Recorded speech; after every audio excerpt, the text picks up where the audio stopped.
Hi friends, இப்போ நம்ம சக்திவேல் பார்க்க போகிற. சக்திவேலில் வந்துட்டு அவ்வளோ பாத்திரத்தை கொண்டு வந்து வெளியே போட்டு சக்தியை டிசைனாக எப்படி டார்ச்சல் பண்ணுவோன்னு யோசிக்கிறதாட்டுக்கு நம்ம ஊசி பட்டாசு, அதாவது விளக்குன்னு விளக்க சொல்கிறாங்கங்க. ஏற்கனவே சோப்பில் விளக்கிட்டு இருக்காங்க, பார்த்தா அதுக்கு சாம்பலில் விளக்குன்னு சாம்பலை கொண்டு வந்து கொடுக்க, அதாவது இவங்க விளக்கணுங்கிறதுக்காக அடுப்பு மூட்டி இவங்க ஃப்ரெஷ்ஷாக ரெடி பண்ணியிருக்காங்க கறிக்கட்டையை. இந்த அளவுக்கு டார்ச்சல் பண்ணுறாங்க.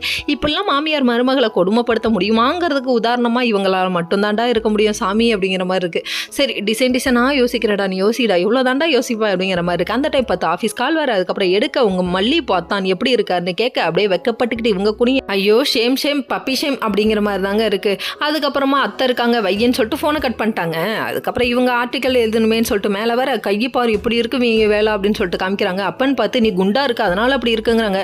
உங்கள் அம்மா செய்கிறது தப்புன்னு ஒத்துக்க மாட்டீங்களா? பொண்டாட்டி குண்டாவே இருந்தாலும் மஞ்சள் புகழ்ச்சி வேணும்ப்பா, கண்ணால் ஒல்லியாக இருக்கான்னு சொல்லிட்டு பாராட்டணும், நீங்கள் ஏன் இப்படி பண்ணுறீங்க அப்படிங்கிற மாதிரி இருக்குது. இதெல்லாம் ஒரு பக்கம் இருக்குது. இன்னொரு பக்கம் எப்படியோ சமாதானம் பண்ணிட்டாரு. அதுக்கப்புறம் நீ வேலுன்னு நானேன்னு சொல்லிட்டு கிரிஞ்சு பண்ணிட்டு சுற்றுறாங்க. கிரிஞ்சு பேரா இருப்பீங்களாட்டுக்கு நீங்கள் அப்படிங்கிற மாதிரி இருக்குது. அதுக்கப்புறம் உட்கார வச்சு அப்படியே அவங்க மருந்து போட்டு விட, அதுக்கப்புறம் வந்து சும்மா சொல்கிறான், இப்போ என்னடா வேணும் உனக்கு அப்படிங்கிற மாதிரி இருந்தது.